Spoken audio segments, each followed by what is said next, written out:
Shalom saudaraku yang dikasihi oleh Tuhan Yesus Kristus.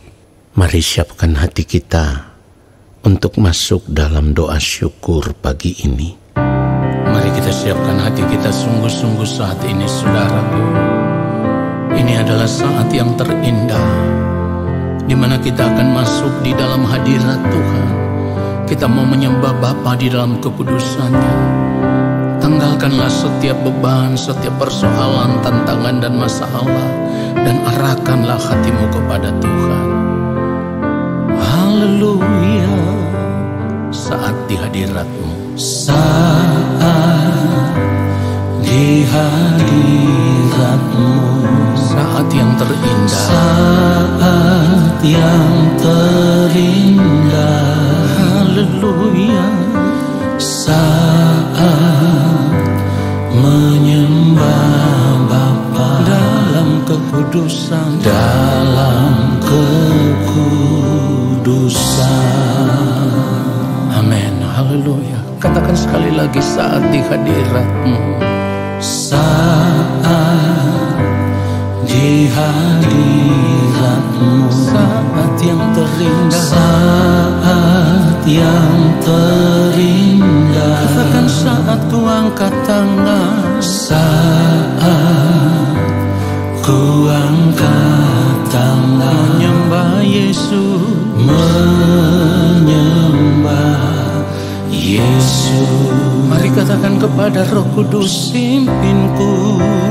Roh Kudus pimpin Saat ku menyembah, saat ku menyembah. urapi hamba-Mu, Urapi hamba-Mu Tuhan di hadirat-Mu, di hadirat-Mu. mari katakan sekali lagi, saat di hadirat-Mu, Saat di hadirat-Mu, amin. Saat terindah, saat yang terindah. kami mau mengangkat tangan di hadapan-Mu ya Allah. Saat ku angkat tangan menyembah Yesus. Roh Kudus pimpinku, Roh Kudus pimpinku. haleluya. Saat ku menyembah. Urapi hamba-Mu, Urapi hamba-Mu Tuhan katakan di hadirat-Mu, di hadirat-Mu. katakan sekali lagi, Roh Kudus pimpinku. Roh Kudus pimpin. Yes Lord, saat ku menyembah, Saat ku menyembah. urapi hamba-Mu, Urapi haleluya. hamba-Mu Tuhan di hadirat-Mu. Ya Roh Kudus, pimpin kami menyembah. Roh Kudus pimpinku saat ku menyembah. Urapi Haleluya. hamba-Mu Tuhan di hadirat-Mu. Urapilah kami ya Bapa.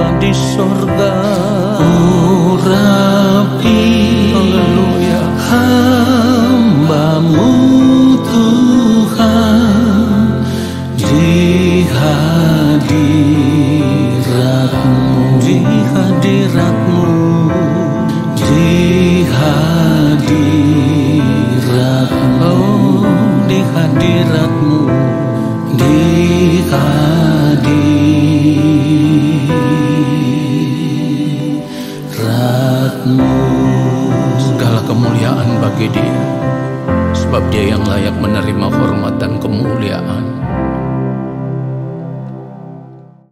Mari kita berdoa.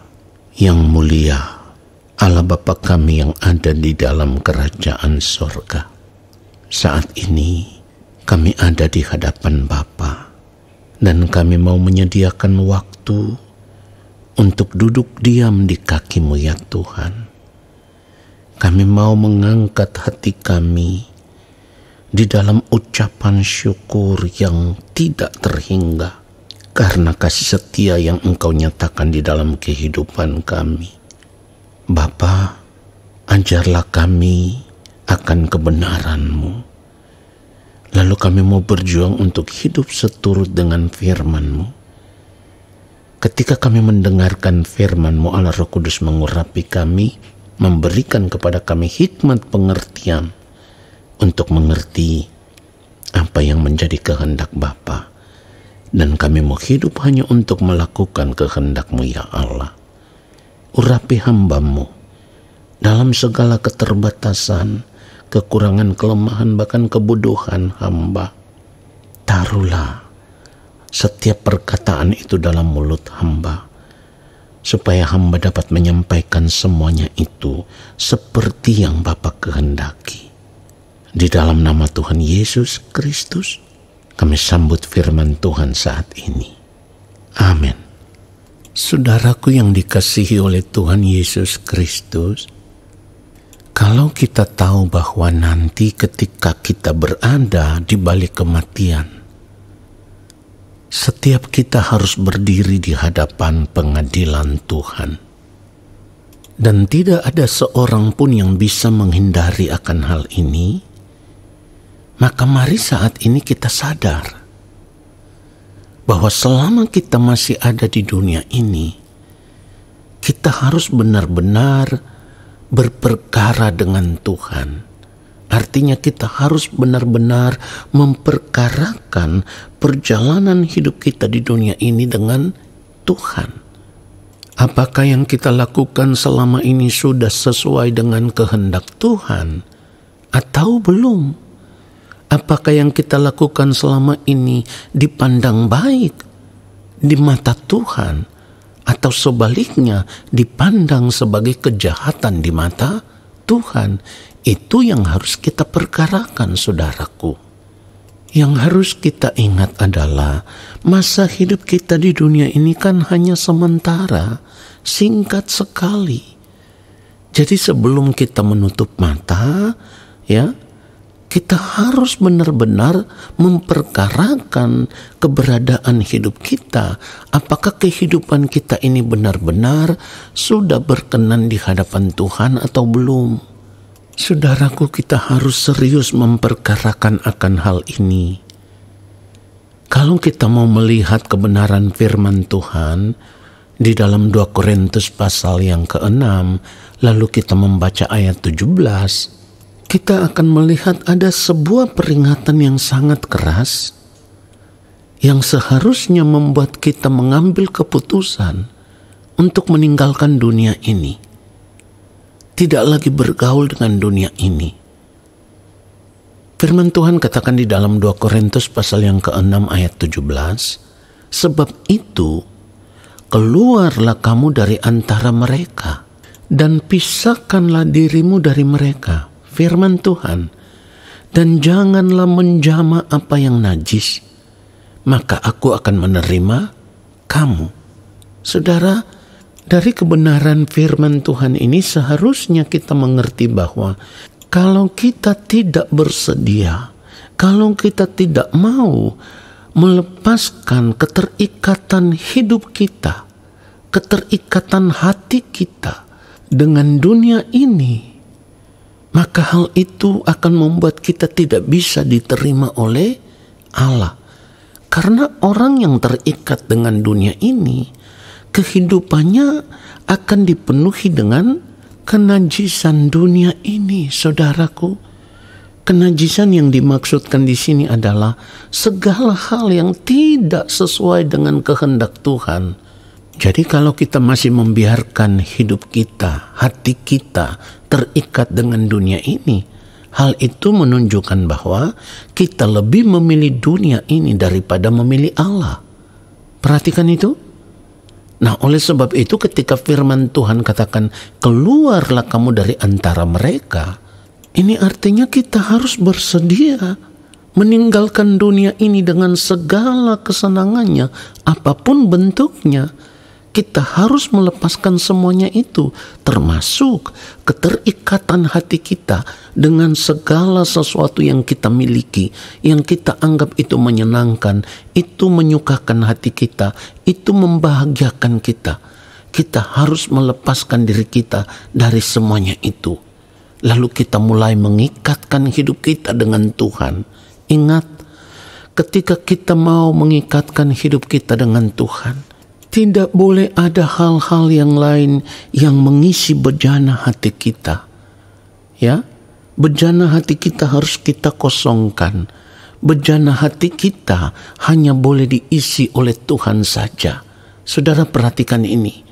Kalau kita menyediakan bejana hati kita, ruang hati kita hanya boleh diisi oleh Tuhan saja, maka kita akan terus menjaga seluruh gerak kehidupan kita supaya tetap ada dalam kesucian, ada dalam kekudusan, ada dalam kebenaran. Karena ini adalah standar hidup, ya. Standar hidup orang percaya. Kita harus mengerti nafas hidup orang percaya itu adalah kesucian dan kekudusan hidup kita. Ini tidak bisa ditawar. Kenapa? Karena menjalankan hidup sebagai orang percaya itu, kita selalu berurusan dengan Allah yang suci, Allah yang kudus, Allah yang benar. Saudaraku, ingat satu hal ini. Ketika hidup kita tidak bersih di hadapan Tuhan, kita tidak bisa bersekutu dengan Tuhan. Ingat ini, saya ulang sekali lagi. Ketika hidup kita tidak benar-benar bersih di hadapan Tuhan, artinya tidak ada dalam kesucian kekudusan Tuhan, kita tidak bisa bersekutu dengan Tuhan. Ini harus kita ingat, ya. Harus kita ingat. Itulah kenapa firman Tuhan katakan di dalam 1 Petrus 1 ayat 16, sebab ada tertulis, kuduslah kamu sebab aku kudus. Ini perintah. Kalau kita tidak mau, ini akan mendatangkan bahaya atas kehidupan kita. Karena ini merupakan tatanan Allah. Artinya begini, kalau kita ingin ada bersama-sama dengan Allah, kita harus hidup di dalam standar kesucian anak-anak Allah. Sebagaimana Bapa di sorga itu kudus, maka kita juga harus tetap ada dalam kekudusannya. Perhatikan itu. Mengapa kita harus menjaga kesucian hidup kita, kekudusan hidup kita? Dan ini tidak bisa dikurangi. Sebagaimana Allah itu kudus, kita harus berjuang untuk mencapai kesucian kekudusan seperti standar kesucian kekudusan hidup yang Allah kehendaki. Saya ulang sekali lagi, firman Tuhan katakan, kuduslah kamu sebab aku kudus. Kenapa ini harus menjadi peringatan penting yang harus kita perhatikan? Di awal renungan tadi saya sudah katakan, ingat baik pada akhirnya kita harus berdiri di hadapan pengadilan Tuhan. Kalau kita mau melihat terus 1 Petrus 1 ini ayat 17 dikatakan, dan jika kamu menyebutnya Bapa, yaitu Dia yang tanpa memandang muka menghakimi semua orang menurut perbuatannya, maka hendaklah kamu hidup dalam ketakutan selama kamu menumpang di dunia ini. Hidup dalam ketakutan artinya kita harus memiliki kegentaran yang patut di hadapan Allah. Hati yang benar-benar takut akan Allah. Karena kita tahu Allah itu Allah yang tidak dapat menyangkal hakikat dirinya sebagai Allah yang adil. Jadi jangan sampai kita hanya mengaku diri sebagai anak-anak Allah, sebagai orang percaya, tetapi kita tidak memiliki standar kehidupan sebagai anak-anak Allah, sebagai orang percaya. Saya sudah sering kali katakan, ingat baik, ketika kita hidup sebagai orang percaya, berarti kita harus hidup di dalam penurutan akan kehendak Allah. Kalau tidak, berarti kehidupan kekristenan kita salah. Maksudnya begini saudaraku, kita mengaku diri sebagai orang percaya, tetapi kita tidak pernah serius mau berjuang untuk hidup melakukan kehendak Allah Bapa di sorga. Kita mengaku diri, kita percaya kepada Yesus, tetapi cara hidup kita tidak sama seperti Kristus. Padahal Kristen itu artinya sama seperti Kristus. Nah, ini yang harus kita sadari. Jadi kalau kita tidak mau berjuang untuk mencapai standar hidup sebagai orang percaya yang benar, yaitu memiliki hidup yang sama seperti Kristus, kita hanya mengaku percaya dengan mulut, tetapi perilaku hidup kita tidak menunjukkan bahwa kita percaya kepada Allah dengan benar, maka kita tidak akan selamat. Perhatikan itu, saya ulang sekali lagi, kita tidak akan selamat. Kenapa kita tidak akan selamat? Karena standar kehidupan orang percaya, standar kehidupan anak-anak Allah itu serupa seperti Kristus, sempurna seperti Bapa di sorga yang adalah sempurna. Jadi mari saat ini kita periksa seluruh hidup kita. Kita harus mengambil keputusan untuk melepaskan keterikatan diri kita dengan dunia ini. Berjuang untuk hidup benar, artinya berjuang untuk tidak berbuat salah lagi, tidak berdosa lagi. Tidak hidup lagi di dalam percintaan dengan dunia ini. Sebaliknya kita lalu mengikatkan hati kita hanya dengan Tuhan saja. Hidup dalam kesucian, hidup dalam kekudusan. Sampai waktu Tuhan tiba bagi kita, kehidupan kita boleh ditemukan berkenan di hadapan Allah Bapa di sorga. Sebab jika tidak, kita tidak bisa diselamatkan. Perhatikan itu. Biarlah kebenaran firman Tuhan ini menyadarkan kita semua. Amin. Saudara, mari kita arahkan hati kita tertuju kepada Tuhan dan kita akan menerima berkat-Nya. Bapa yang Maha Kudus, terima kasih untuk kebenaran firman-Mu yang terus menyadarkan kami, terus menegur kami. Di dalam sepanjang hari-hari hidup kami harus memperhatikan cara hidup kami. Kami harus menjaga kesucian, kekudusan hidup kami. Karena kami tahu, kami harus tetap ditemukan. Ada di dalam kesucian hidup, ada di dalam kekudusan hidup. Ketika nanti kami berdiri di hadapan-Mu ya Allah, setelah kami berada di balik kematian nanti. Sebab Engkau Allah yang kudus, yang tidak bisa menyatu dengan segala sesuatu yang tidak kudus. Ya Bapa, kami tidak mau terbuang dari hadapan-Mu. Oleh karenanya, kami memohon belas kasihan Allah Roh Kudus, menolong kami, memimpin kami untuk terus hidup di dalam kesucian, kekudusan, hidup di dalam kebenaran. Lalu kami mau berjuang sampai di ujung nafas hidup yang terakhir. Engkau menemukan kami berkenan di hadapan-Mu ya Allah. Terima kasih untuk firman-Mu yang memberkati kami. Saat ini kami mau mengangkat tangan di hadapan Bapa, kami percaya Engkau yang akan menurunkan tangan dan memberkati kami. Turunlah atas kehidupan kami segala berkat kasih karunia daripada Allah Bapa di sorga. Rahmat cinta kasih yang berlimpah-limpah dari Gembala Agung yang mulia Tuhan Yesus Kristus di dalam persekutuan yang manis dengan Roh Allah yang kudus menyertai langkah hidup kami dan memberkati kami sekarang dan sampai selama-lamanya. Amin. Selamat menjalankan aktivitas di sepanjang hari ini saudaraku. Tuhan Yesus memberkati kita semua. Shalom.